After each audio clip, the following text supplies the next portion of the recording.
I came to visit my daughter on Thanksgiving Day, and her husband slammed the door in my face. I have nothing to thank you for, old man. Get out. My daughter added, Dad, there are only important people here. You don't belong here. I turned to leave, when suddenly their big boss stood up from the table and shouted, Partner, wait! I'm with you! My son-in-law's glass shattered on the floor, and a dead silence fell over the room, and I realized it was time to reveal the whole truth. Before we continue, please subscribe to the channel and write in the comments what time it is where you are now. The phone rang while I sat at my desk reviewing old Fidelity statements. Tuesday afternoon sun slanting through the blinds. Jennifer's name glowed on the screen. I set down the papers and answered, already smiling. Dad? Hi. Listen, I know this is last minute, but I need a favor.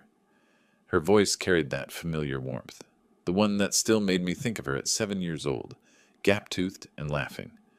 We're hosting Thanksgiving this year, my boss and some key people from work. I want to make a good impression, but the catering costs more than I budgeted. I was already pulling up my banking app on the computer, phone cradled against my shoulder. Of course, honey. How much do you need? I can transfer it right now. 1,200. I know it's a lot, but there'll be 8 people, and I want it to be perfect. My fingers moved across the keyboard without hesitation. $1,200.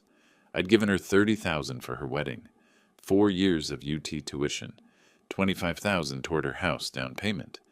What was $1,200 more? Consider it done, I said, hitting the confirm button. That's wonderful you're making such good connections at work. What time should I arrive on Thursday? I'll bring that cranberry dish you used to love, the one with orange zest. Silence.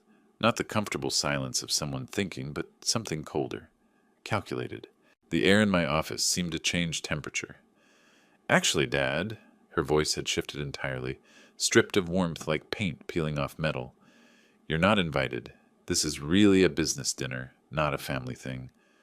I gripped the edge of my desk, the wood grain pressed into my palm. I'm sorry, what?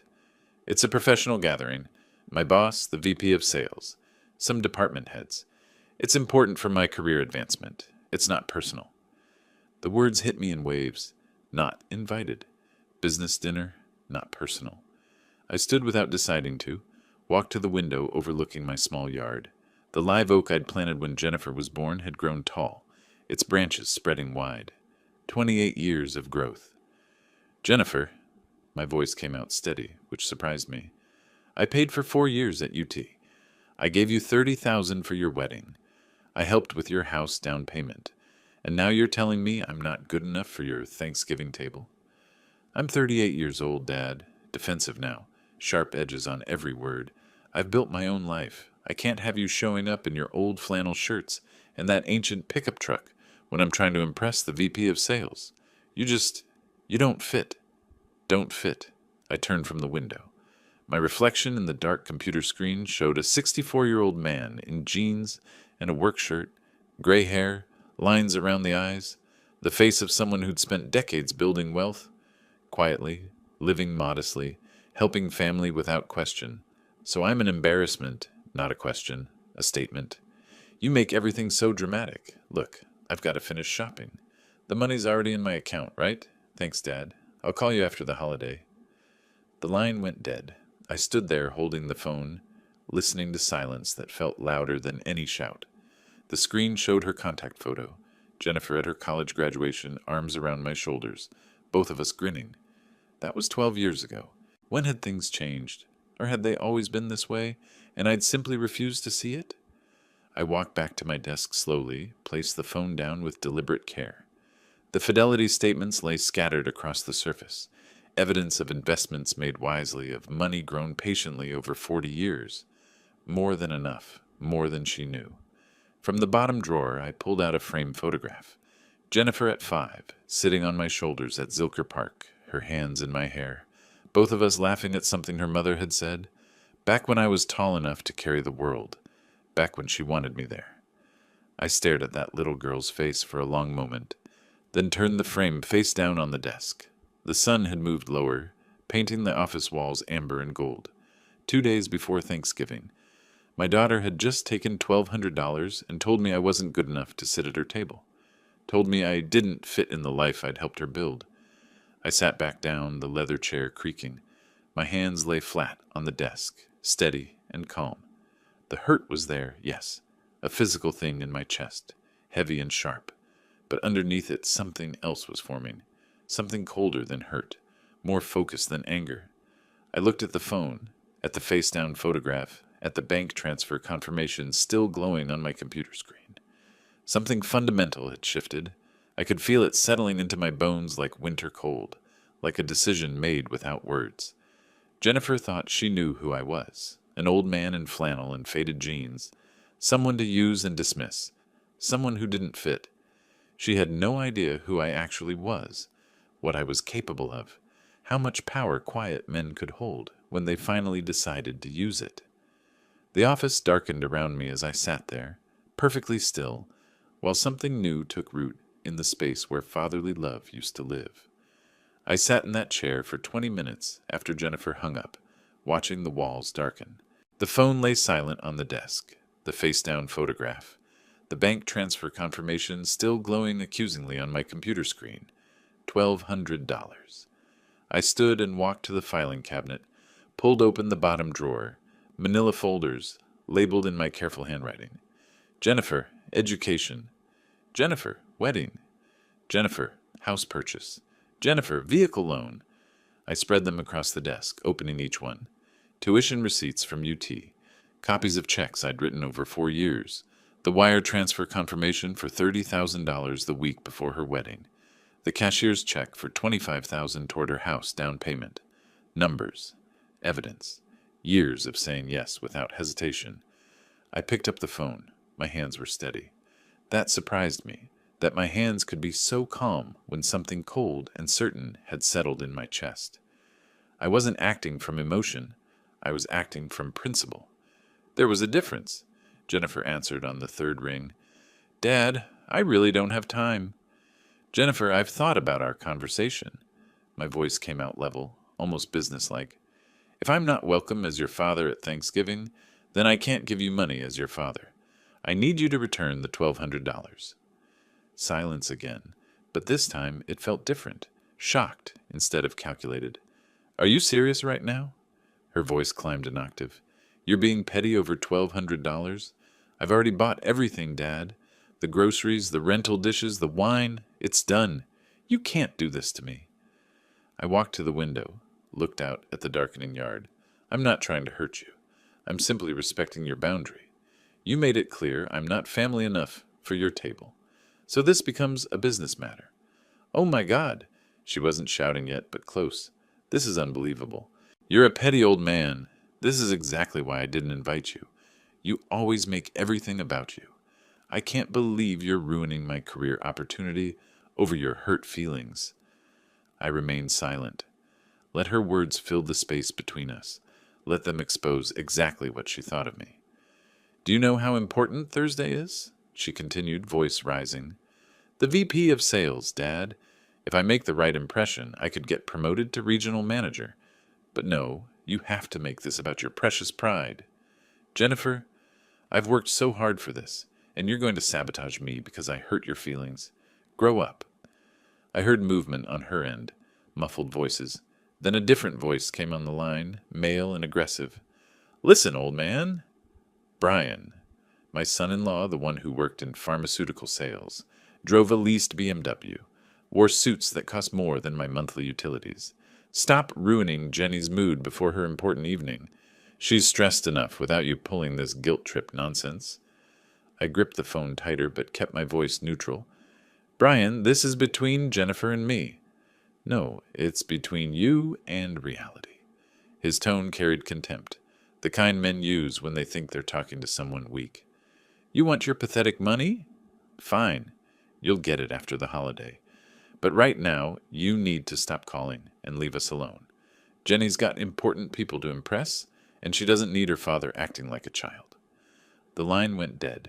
I stood there in the growing darkness, phone still pressed to my ear, listening to nothing. Then slowly I lowered it and placed it on the desk beside the folders full of receipts and checks and wire transfer confirmations.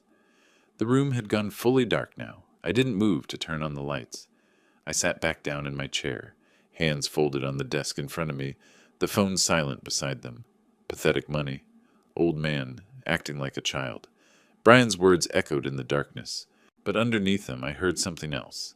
Jennifer's voice saying I didn't fit, that I was an embarrassment, that my flannel shirts and pickup truck weren't good enough for her carefully curated professional image. They saw me as weak, as someone to use and dismiss, someone whose feelings didn't matter as long as his bank account did. The phone call had solved nothing. If anything, it had made things crystalline clear. Jennifer had no intention of apologizing. Brian had no respect for me at all. They'd taken the money, dismissed my pain, and hung up thinking the matter was closed. They were wrong. I sat in that darkening office, shadows pooling in the corners, the street lights outside beginning to glow through the blinds. My breathing was calm. My hands were steady. The hurt was still there, yes, but it had transformed into something else now.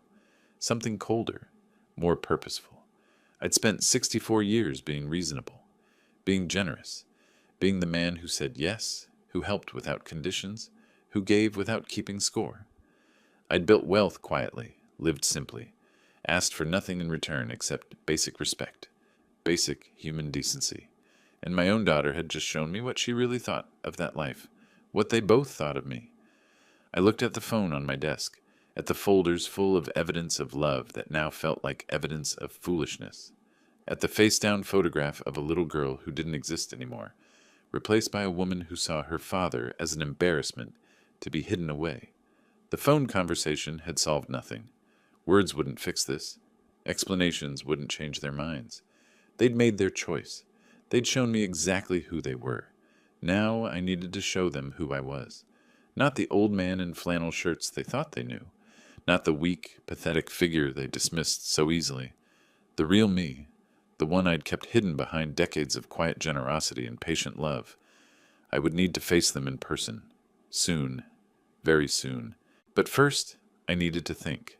To plan. To make sure that when I acted, it would be with the same cold clarity that was settling into my bones like ice forming on a winter lake.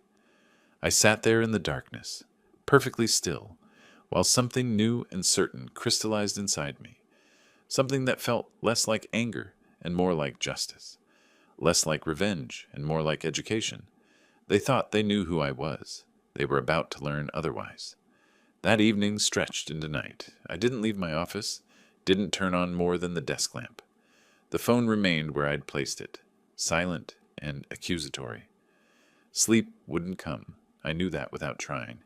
Instead, I pulled open the bottom drawer of my desk, the one I rarely touched.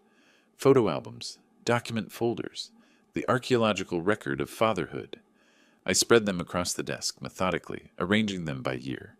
An investor's approach to analyzing a relationship.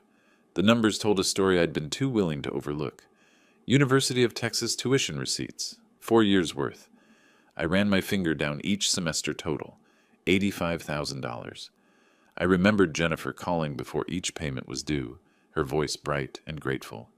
"Thanks so much, Dad. I'll make you proud." I'd written those checks without hesitation.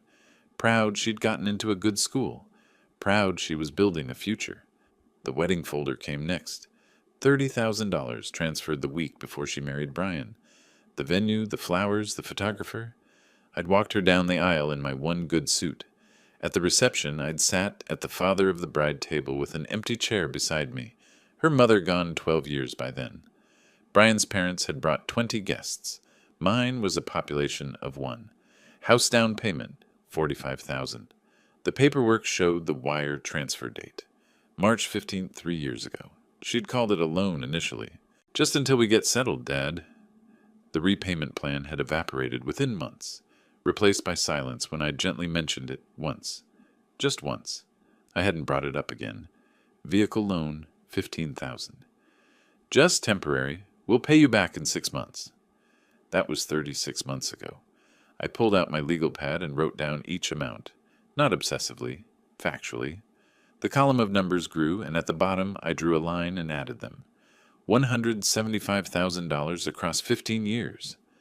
I underlined the total once, then pushed the pad away. The money wasn't the point, the pattern was. Between the financial records, I found photographs. Jennifer at 7, gap-toothed and laughing on my shoulders at Zilker Park.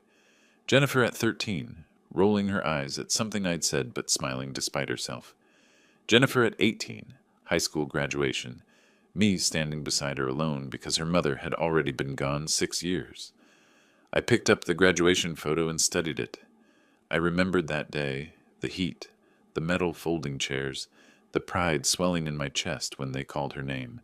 She'd hugged me after the ceremony, whispered thank you for everything, against my shoulder. When had that girl disappeared? I searched through the more recent photos. Her wedding, where she'd barely spoken to me during the reception, holiday cards she'd sent, generic messages printed by a service, her signature a quick scrawl. Photos from Christmas 3 years ago, the last time I'd been invited to her home. Even then, I remembered feeling like an obligation. Someone checked off a list rather than welcomed. I tried to remember the last time Jennifer had called just to talk, just to ask how I was doing, not to request something, not to update me on her life in that breezy way that required no response, just to connect. I couldn't find that memory. My wife's death came back to me then, Susan, gone at 52 from ovarian cancer, that moved too fast for treatment. Jennifer had been 26, living in her first apartment, starting her career. I remembered thinking she'd lean on me, that grief would pull us closer. Instead, she'd pulled away, called less, visited rarely. At the funeral, she'd stood dry-eyed and composed while I struggled to hold myself together. Later, she'd told me I needed to move forward instead of dwelling. Maybe my grief had embarrassed her even then. I closed the last folder as dawn light began filtering through the blinds. The desk was covered with evidence, years of saying yes, years of hoping that love and generosity would be enough to keep my daughter in my life. It hadn't been enough, because what Jennifer wanted wasn't a father. She wanted a bank account with no questions attached. I stood and walked through my house as morning arrived. The living room with its comfortable but dated sofa. The kitchen with appliances that worked fine, even if they weren't stainless steel. The guest room that Jennifer had used during college breaks, now just storage for boxes I never opened. I saw it all through her eyes, inadequate, embarrassing, not good enough for her carefully curated image. This home was honest. It was real, unlike the facade she was building with my money. I showered and dressed in my usual clothes. Clean jeans, a simple blue button-down shirt, my comfortable jacket. I didn't try to dress up or change who I was. That wasn't the point of what I was about to do. In the bathroom mirror, I studied my reflection. Gray hair, lines around the eyes, a 64-year-old man who'd spent his life being reasonable, being generous, being patient. That patience had limits. I'd found them. Today was Thanksgiving. Jennifer expected me to stay away, to accept my dismissal quietly, to disappear back into my modest life until she needed another deposit. I would not. I was going to Round Rock. I was going to stand at her door, not to beg for a seat at her table. That dignity was gone. But to look her in the eyes in front of her important guests and demand she justify this treatment. Demand she acknowledge what she'd done. This wasn't about $1,200 anymore. It wasn't even about the $175,000 before that. This was about making her see me, really see me, not as a resource to be tapped or an embarrassment to be hidden, but as a human being who deserved basic respect. She said I didn't fit in her life. Fine. Let's see how well I fit standing on her doorstep when her boss is watching. The drive to Round Rock took 40 minutes through Thanksgiving traffic. I kept my hands steady on the wheel of my old F-150, maintained exactly the speed limit. At red lights, I watched families in newer cars, saw houses decorated with fall wreaths and lights. Normal people having normal holidays. I'd had all day to change my mind. Morning had come and gone. Afternoon had faded into early evening. Each hour had been an opportunity to stay home, to let this go, to be the accommodating father Jennifer expected. I hadn't taken any of those opportunities. It was 6 o'clock when I turned onto Jennifer Street. The subdivision was upscale, large houses with manicured lawns, 3 car garages, stone facades that all looked vaguely Mediterranean. Her house sat on a corner lot, lights blazing from every window. The driveway overflowed with vehicles. A silver Mercedes, a black BMW, 2 Teslas, a Lexus SUV. More cars lined the curb. I parked my truck at the end of the row. The contrast was sharp. My '09 Ford with its faded paint and minor dents sitting among machines that cost more than most people's annual salary. I cut the engine and sat there for a moment. Through the large front windows, I could see people moving. The house had that open concept design Jennifer had insisted on. Living room, dining room, and kitchen flowing together in one expensive space. Guests held wine glasses, stood in clusters, laughed at things I couldn't hear. Jennifer appeared briefly, wearing a burgundy dress, carrying a platter. Brian moved behind her in a dark suit, playing host. The scene looked perfect. Magazine quality. Successful.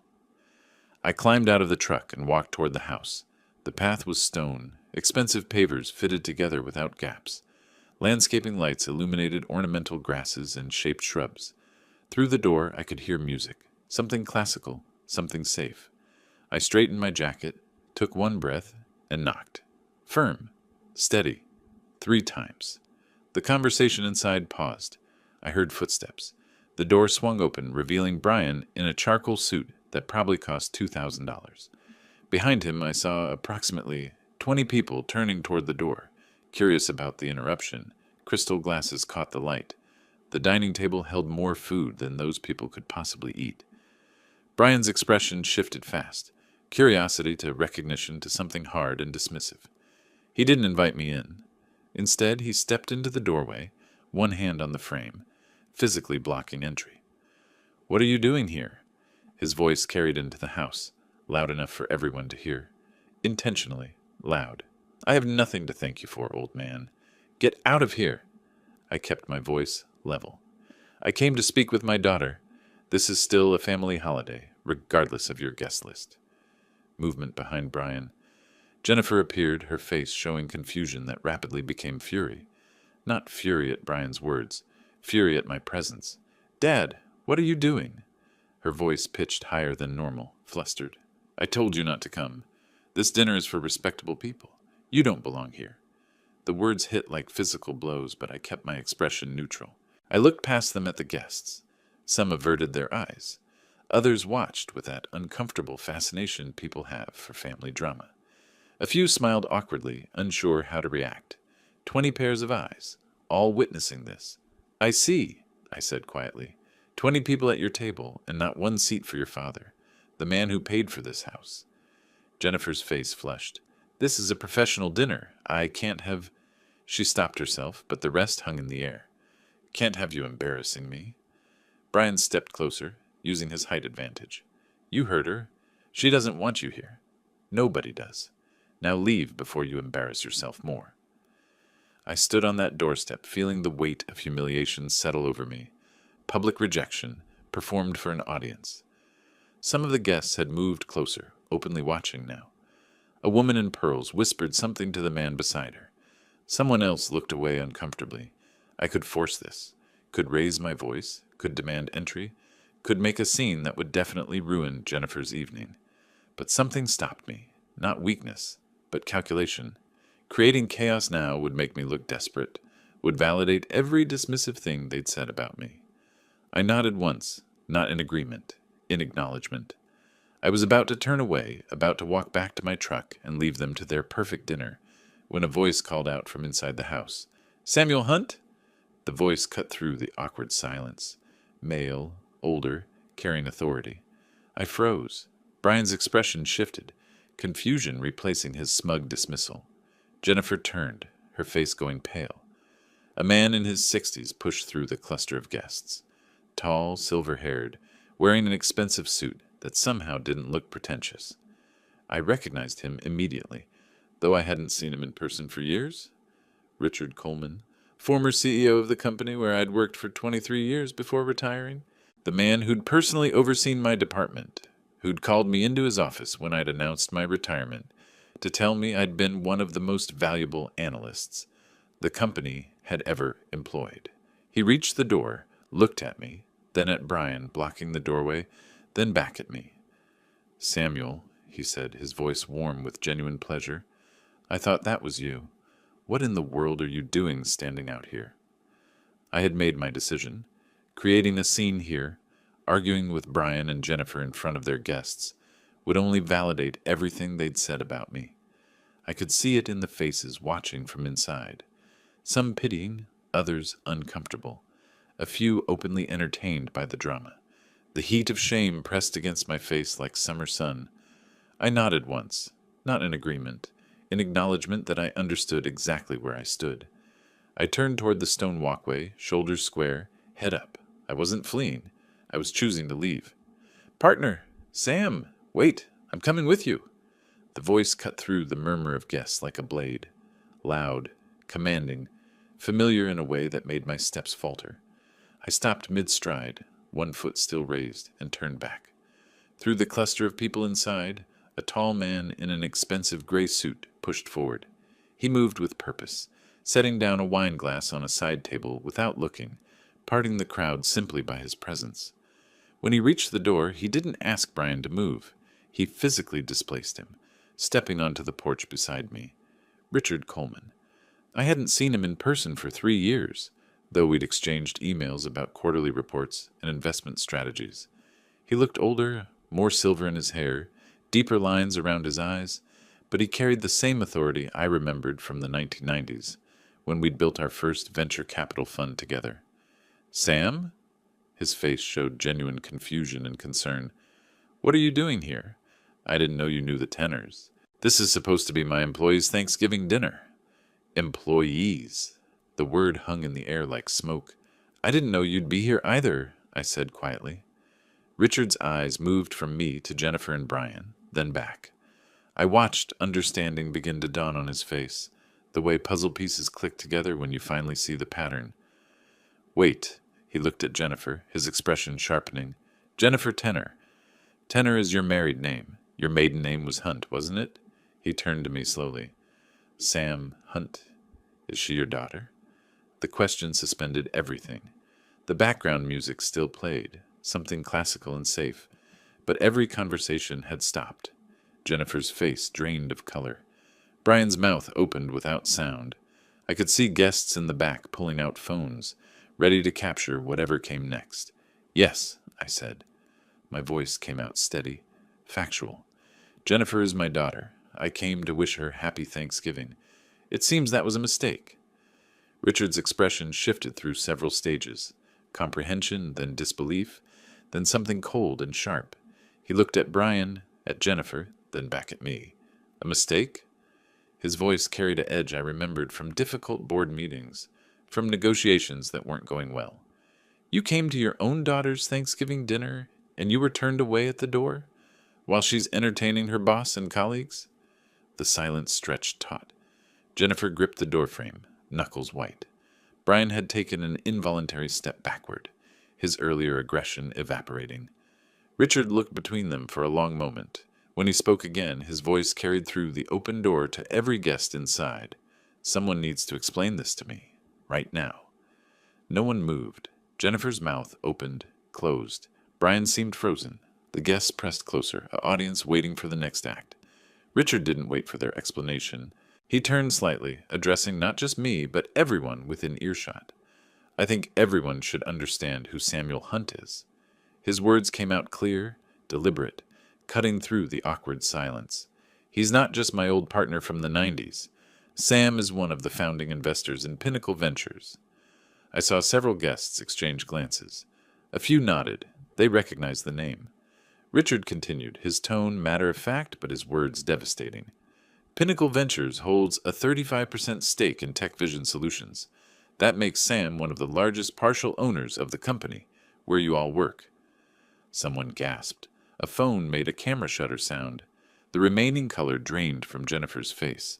Brian's hand, still holding a wine glass, trembled visibly. Richard looked directly at Brian, holding his gaze. "This man could buy your house with cash and not notice the expense." He paused. "Let that sink in. And you just told him he has nothing to be thanked for." Brian's grip on the wine glass went slack. The glass fell, seemed to fall in slow motion, then shattered against the tile entryway.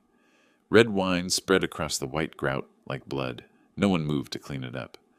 "We'll be discussing your treatment of company investors Monday morning," Richard said, his voice formal now, carrying the weight of professional consequence. 9 o'clock, my office. Don't be late. Jennifer swayed slightly, gripping the doorframe as if it were the only thing keeping her upright. Her free hand went to her throat, then to her stomach. She looked like she might be sick. Richard turned to me, his expression softening immediately. Come on, partner. Let's find somewhere to celebrate Thanksgiving with people who know the meaning of gratitude and respect. He gestured toward the assembled guests. For a moment, no one moved. Then a woman in her 50s, senior manager, I recognized her vaguely from company events, stepped forward decisively, setting down her drink. I think I'll join you, she said clearly. Her movement broke whatever spell held the others. 3 more guests stepped forward, 2 men and another woman, all reaching for coats, abandoning drinks on various surfaces. They were making a choice, publicly aligning themselves away from their hosts. Richard took my arm, not supporting me, but as an equal, a partner. We walked down the stone path toward the street. The 4 guests followed, already talking quietly among themselves. Behind us, I heard the murmur rising, whispers spreading through the remaining crowd.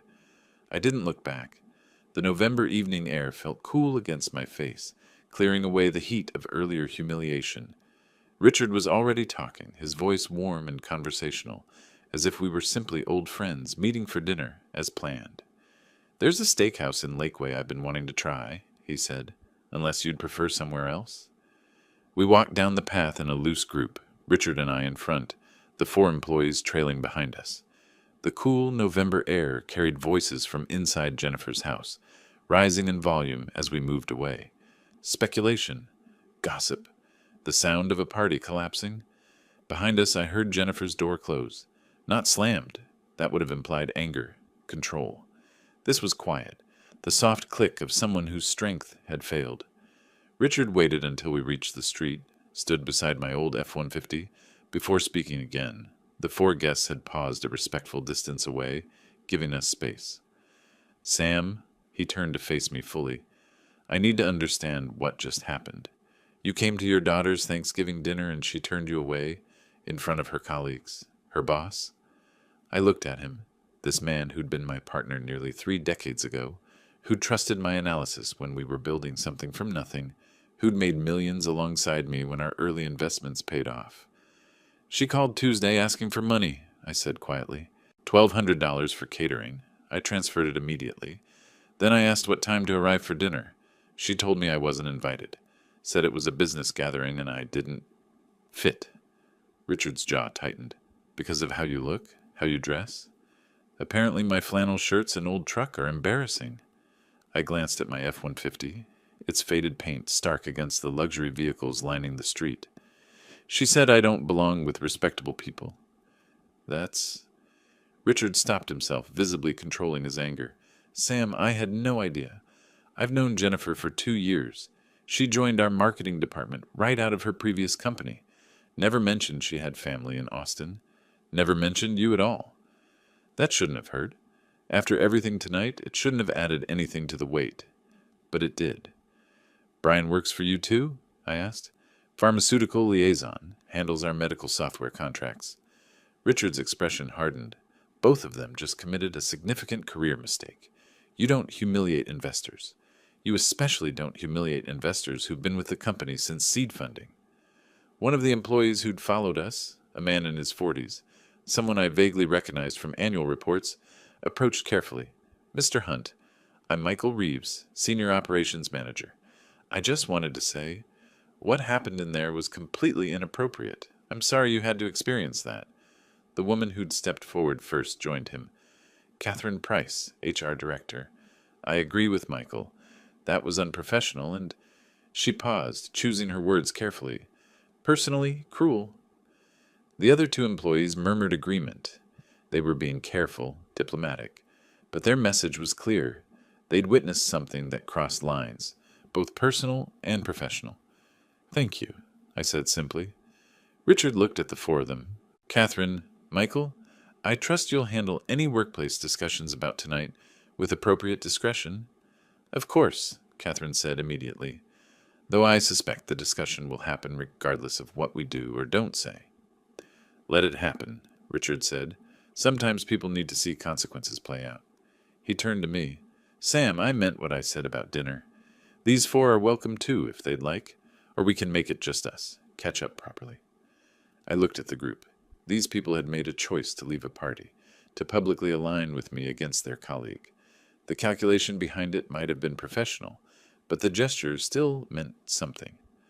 I think dinner together sounds right, I said, if everyone's willing. The agreement was immediate. Michael suggested the steakhouse Richard had mentioned. Catherine offered to call ahead for a table. Within minutes, we'd formed a caravan, Richard's Mercedes leading, my truck following, the other 3 vehicles behind. As I climbed into my F-150, I glanced once at Jennifer's house. Through the large windows, I could see figures moving, guests gathering coats, the party clearly ending early. I couldn't see Jennifer or Brian. They were probably in a back room somewhere, dealing with the wreckage. I started the engine and followed Richard's taillights through the subdivision. The drive to Lakeway took 35 minutes. We drove in convoy, maintaining formation through traffic. My truck's cab felt different somehow, less like a mark of inadequacy, more like simple transportation.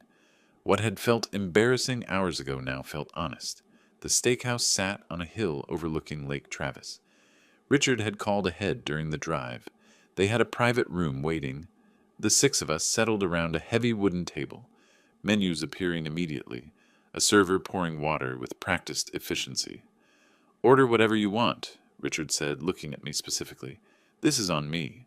Consider it compensation for the evening you should have had." The conversation started slowly, carefully. The employees knew they were in unusual territory. Having Thanksgiving dinner with the CEO and a major investor wasn't typical, but Richard had a gift for putting people at ease, and gradually the awkwardness faded. Michael talked about operations challenges. Catherine mentioned upcoming HR initiatives. The other 2, James and Susan, I learned their names, discussed their departments. They included me naturally in the conversation, asked questions about the early days of the company, seemed genuinely interested in the investment side of the business. Richard ordered wine, a bottle that probably cost more than Jennifer's entire catering budget. When it arrived, he raised his glass. "To Samuel Hunt," he said, "a man who taught me that quiet competence beats loud performance every time, and to the importance of remembering where we come from and who helped us get here." The words hit harder than they should have. I raised my glass with the others, felt the weight of unexpected gratitude mixing with the residue of earlier humiliation. My phone buzzed in my pocket. Once, twice, 3 times. I ignored it. We ate well, steaks cooked perfectly, sides that actually tasted like food instead of decoration. Richard told stories about our early investing days, made me sound more impressive than I'd felt at the time. The employees laughed, relaxed, stopped being quite so carefully professional. My phone buzzed again and again.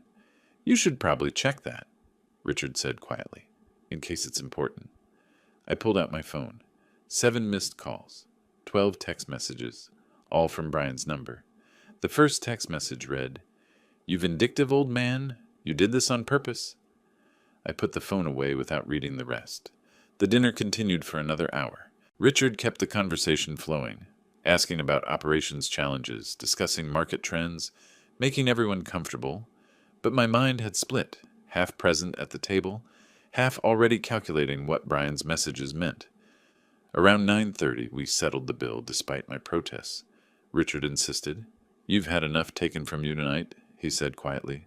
"Let me give something back." Outside, the November air had turned cold. We stood in the parking lot, 6 people who'd shared an unexpected evening together. "This was better than any corporate dinner I've attended," Catherine said. She looked at me directly.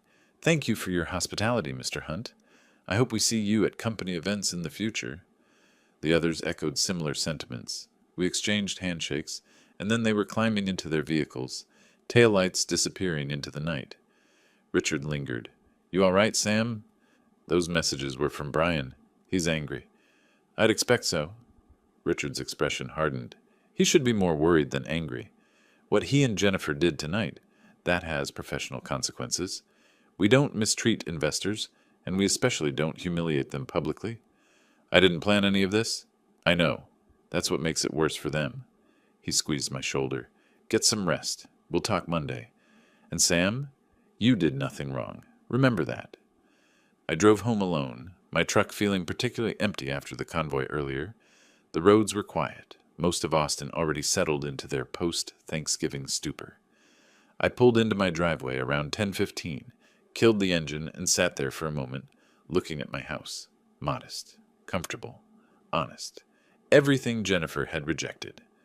Inside, I poured a glass of water and stood at the kitchen sink, staring out at the dark backyard.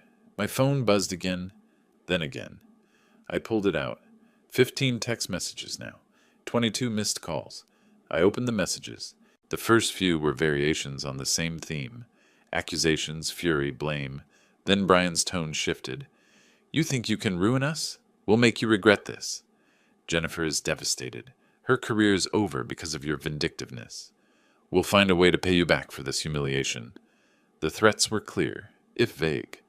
I screenshot each message, backed them up to my cloud storage. Evidence.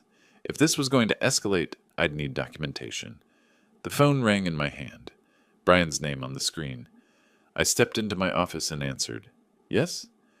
"You think you're so clever, don't you?" Brian's voice shook with barely controlled rage. "Showing up tonight, playing the wounded father, getting Richard on your side. You humiliated us. You destroyed our reputation in front of my boss and the entire office." I kept my voice level. "I came to wish my daughter happy Thanksgiving. You chose to turn me away at the door in front of your guests. Richard recognized me. The consequences are yours, not mine." "Consequences?" His voice climbed higher. "Jennifer might lose her promotion because of you. Do you understand that? Years of work, ruined because you couldn't handle not being invited to one dinner. If her career suffers, it's because of how she treated me, Brian, not because I responded. You'll regret this." He was shouting now, the control completely gone. "We're not going to let you destroy what we've built. We'll find a way to make you pay for this. You're going to wish you'd just stayed home." I held the phone away from my ear as he continued, his words dissolving into incoherent fury. When the tirade finally ended with ragged breathing, I brought the phone back. "Are you finished?" I asked quietly. Silence. Then, "You're good. Don't call this number again unless you have something productive to say." I hung up, set the phone on my desk, stared at it for a long moment. Brian's threat echoed in my mind. Not the specific words. Those were empty bluster from a frightened man. But the intent behind them. They weren't going to accept this quietly. They weren't going to learn from it, or change. They were going to fight back. I looked around my office. The filing cabinet with years of documentation. The computer with access to investment accounts and company reports. The phone with Brian's threatening messages backed up in 3 separate locations. Jennifer thought I was weak because I lived modestly. Brian thought I was irrelevant because I didn't flaunt my wealth. They'd both underestimated me completely. I opened my laptop and created a new folder. Jennifer Documentation. Started compiling files. Bank transfers. Loan agreements. Email requests for money. Every piece of evidence from the past 15 years. This wasn't over. It was just beginning. Friday morning arrived with pale sunlight and 5 text messages from Jennifer, all sent between midnight and 3 a.m. "How could you do this to us? Brian is terrified he'll be fired because of your stunt. You had no right to embarrass us in front of my boss. This is so unfair. We just wanted a nice dinner. You've always been selfish, but this is a new low." I read them over coffee at my kitchen table. Anger, accusations, victimhood. Not one word of apology or self-reflection. I didn't respond. Saturday brought a different tone. "Dad, we didn't know Richard was your old partner. If you'd told us about your investments, things would have been different. You always acted like you were struggling. How were we supposed to know? We would have included you if we'd understood your actual situation." Still no apology, just justification. The message was clear. They would have treated me better if they'd known I had money. The fact that I was her father apparently wasn't reason enough. Sunday's messages shifted again. "Can we please just move past this? You're still my father. Family is supposed to forgive. Let's have dinner this week, just us, and talk everything through. We can start fresh. I miss you, Dad. Can we fix this?" Manipulation now, false warmth. She missed me, but only after learning about my net worth. I screenshot every message, added them to the documentation folder, watched the pattern emerge. Rage when consequences appeared, justification when rage didn't work, manipulation when justification failed. Not once did she say she was wrong. Not once did she acknowledge that rejecting her father at Thanksgiving was cruel, regardless of his financial status. Monday morning, I met Richard at a cafe in downtown Austin. He was already there when I arrived, sitting at a corner table with 2 coffees waiting. "You look tired," he said as I sat down. "Been a busy weekend. Lots of messages from Jennifer." "I can imagine." He slid his phone across the table. "You should see these." I looked at the screen. Emails forwarded to Richard from various employees. Carefully redacted to protect the senders, but the content was clear. Multiple people reporting that Jennifer and Brian had been talking around the office for months about Jennifer's poor father who couldn't get his life together, using my supposed financial struggles as part of their narrative, the self-made professionals who succeeded despite difficult family backgrounds. "They've been using you as their origin story," Richard said quietly, the obstacle they overcame. I set the phone down carefully. "How many people have come forward?" 7 so far. 3 from marketing, 2 from sales, 1 from IT, 1 from operations. All uncomfortable after Thursday night, realizing the story was fabricated. They turned my privacy into their marketing material. Worse, they turned your choice to live modestly into evidence of failure. Richard leaned back. "The office atmosphere right now is tense. Some people find this entertaining gossip. Others are genuinely disturbed by how they treated a major investor. Your 4 dinner companions have been influential. They've been sharing their impressions of you, talking about your home, your character. Jennifer and Brian's credibility is damaged." I absorbed this information slowly. They hadn't just rejected me privately. They'd been systematically undermining me publicly for months, building their image on the false ruins of mine. "What happens now?" I asked. "Officially? They're both on thin ice. I'll meet with them this week, review their conduct. Might issue formal warnings." He paused. "Unofficially, their trajectory at Tech Vision is over. Nobody trusts them anymore. Nobody wants to work with people who trash-talk family members to boost their own image." We talked for another 30 minutes. Richard offered support, promised to keep me informed. When we parted, he said, "Sometimes the best revenge is just letting people face consequences." But I wasn't sure I agreed. Natural consequences felt passive. Jennifer and Brian understood power, money, status. If I wanted justice, I needed to speak their language. That afternoon, I drove to David Morris's office in Central Austin. David was a neighbor, an attorney who specialized in civil and contract law. We weren't close friends, but we'd shared occasional conversations over the years. His office was small, professional, lined with law books. He greeted me warmly, offered coffee, gestured to a chair across from his desk. "Sam, what brings you in? Everything okay?" I opened the folder I'd brought, copies of bank transfers, email requests, loan documentation, laid it out methodically. I need advice about recovering debts and protecting myself from potential retaliation. David listened as I explained. 15 years of loans, the car payment never returned, the recent $1,200, Brian's threatening phone call, Jennifer's escalating messages. He took notes, asked clarifying questions, reviewed the documentation with professional interest. "You have clear grounds for demanding repayment," he said finally. "The $15,000 for the vehicle is particularly strong. Bank transfer with her email, acknowledging it was a loan. The house down payment gets murkier if it was presented as a gift, but the car is solid. What about protection? Brian made threats. Document everything.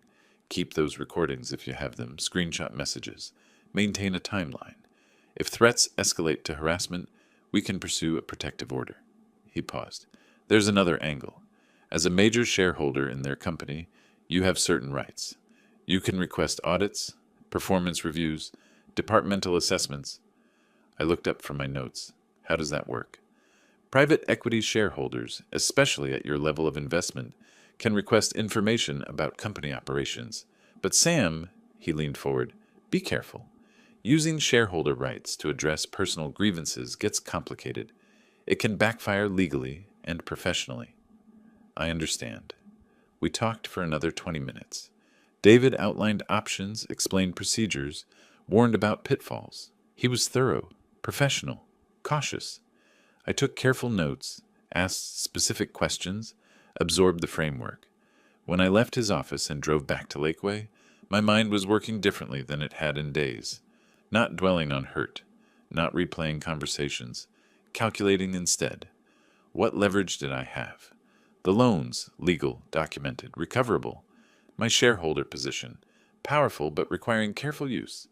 Richard's support, valuable for information and credibility. Brian and Jennifer's damaged reputation, already unfolding without my intervention. What did I want? Not reconciliation. They'd proven that was impossible. Not mere repayment. That was too transactional. Something else. Something that made them understand what they'd done, made them face real consequences, made them recognize they couldn't treat people as disposable resources. Justice, education, perhaps a kind of correction. The structure of a plan began forming as I drove. Not revenge in the petty sense, something colder, more systematic, using the tools I had, the languages they understood, the leverage I'd been too kind to employ before. They'd called me weak, embarrassing, not respectable enough for their table. They were about to learn what quiet strength looked like when it decided to push back. Tuesday morning, December 2nd, I sat at my home office desk with my documentation folder open, my notebook with strategic notes beside me and my phone in hand. The plan was clear. I just needed to execute it methodically. I called Richard at 9:30. His assistant put me through immediately. "Sam, good morning. Everything all right?" "Morning, Richard. I've been reviewing the quarterly reports for TechVision.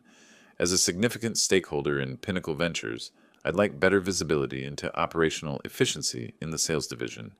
Would an internal audit be appropriate?" There was a pause. I could almost hear Richard's mind working through the implications. "That's within your rights as a major shareholder," he said carefully. "Given recent circumstances, I'd be interested in those findings myself. I'll have my operations team start today." "I appreciate that. Let me know what you discover." The audit took 3 days. I went about my normal routine. Morning coffee, reviewing investment portfolios, walks around the lake. My phone remained silent. Jennifer had stopped calling after her weekend voicemails went unanswered. Friday evening, Richard called. "Sam, we found problems." His voice was tight with controlled anger. "Brian's been manipulating commission calculations, inflating sales figures to boost his bonuses, questionable expense reports, creative accounting with client entertainment budgets. Nothing criminal, but clear policy violations." I took notes as he talked. "What's the appropriate response?" "Demotion, at minimum. I'm addressing it Monday morning. He'll drop from regional manager to standard sales manager. Salary reduction from $120,000 to $72,000 annually." "And Jennifer?"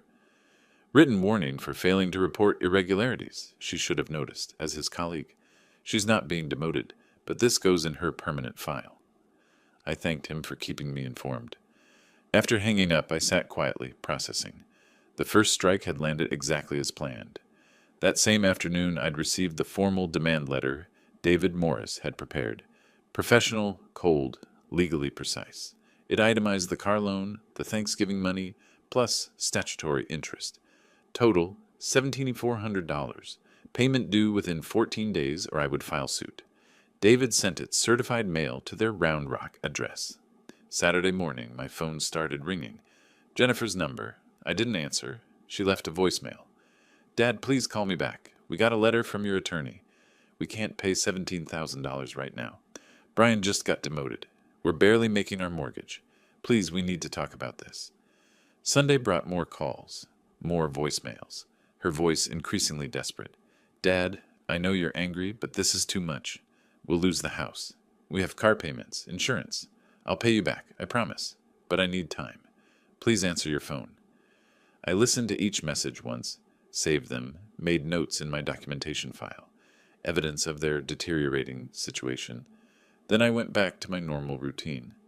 Monday morning, December 8th, I met Richard at the same cafe where we'd met the week before. Same corner table, same order. "How did it go?" I asked after we'd settled in. Brian took it badly. Shouted, threatened legal action, claimed he was being targeted. HR documented everything. He'll be lucky to keep the reduced position. I sipped my coffee. "I've been reviewing the quarterly numbers. Brian's region has underperformed for 2 consecutive quarters. With these audit findings, maybe the division needs restructuring? Fresh leadership might improve those metrics. Richard looked at me for a long moment. You know, I've been thinking the same thing. The board's been asking questions about that region's performance. This might be the right time to make changes. We talked for another 20 minutes about company strategy, investment returns, market conditions, and when we parted in the parking lot, Richard said, "I'll keep you informed about any personnel decisions." Tuesday afternoon, December 10th, Richard called. "Sam thought you should know. We let Brian go this morning. Position elimination due to departmental restructuring. Jennifer's been moved to accounts management with a $15,000 salary reduction. The situation is resolved from a company perspective." I stood at my living room window, looking out at the lake. Winter had stripped the trees bare, exposing the water's gray surface. "Thank you for keeping me informed, Richard."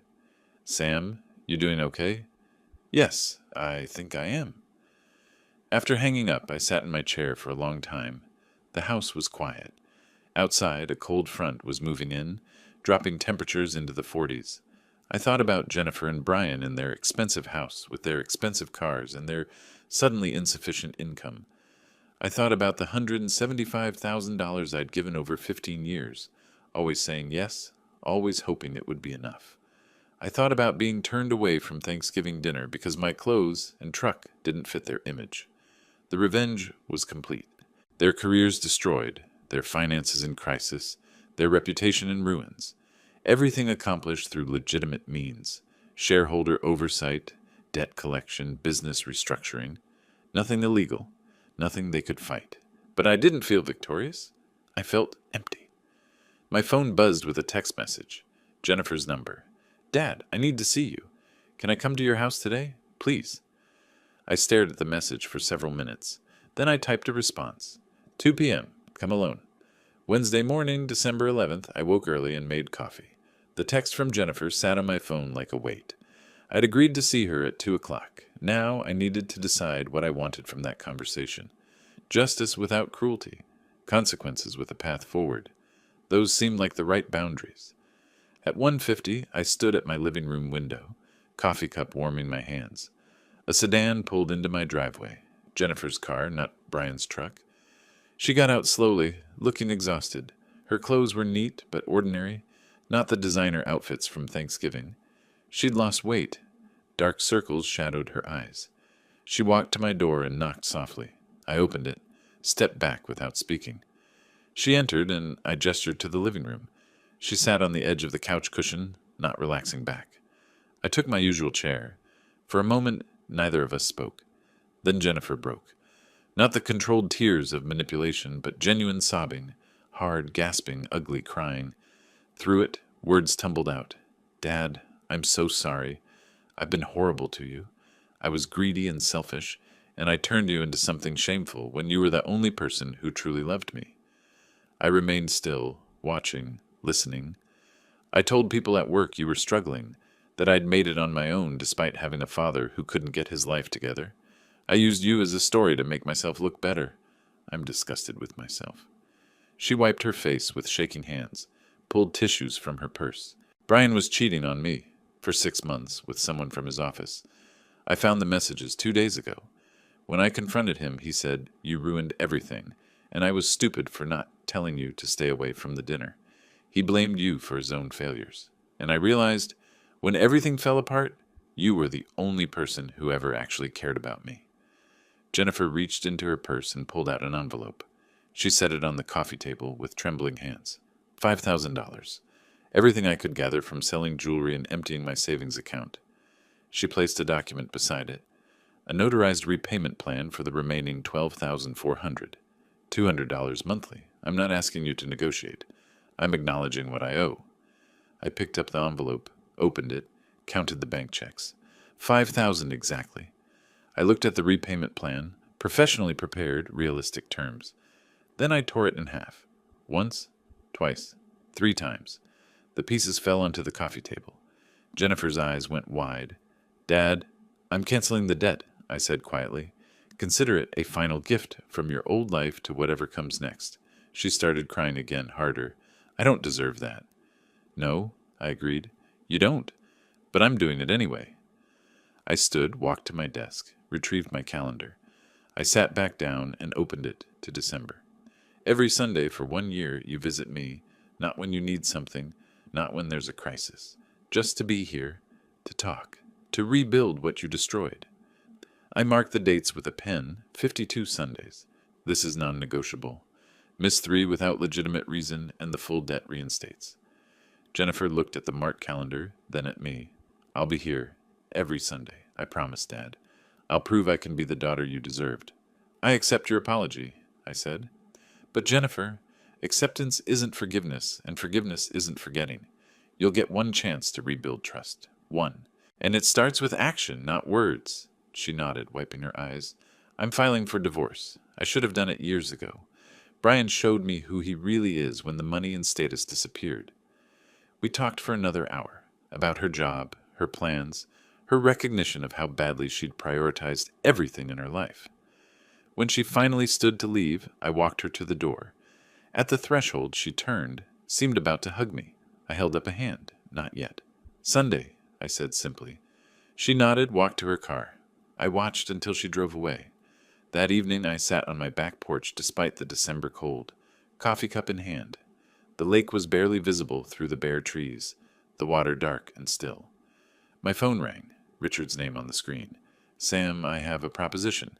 TechVision needs strategic consulting, someone with your experience and instincts. Not full-time, but meaningful engagement. Advisory role, solid compensation, respect for your time. What do you say?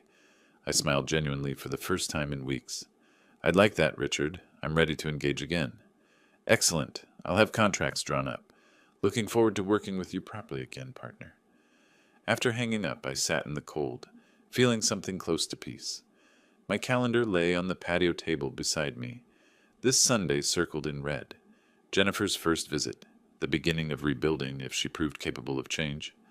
I thought about the past 3 weeks, the phone call asking for money, the rejection at Thanksgiving, the public humiliation, the systematic dismantling of their facade.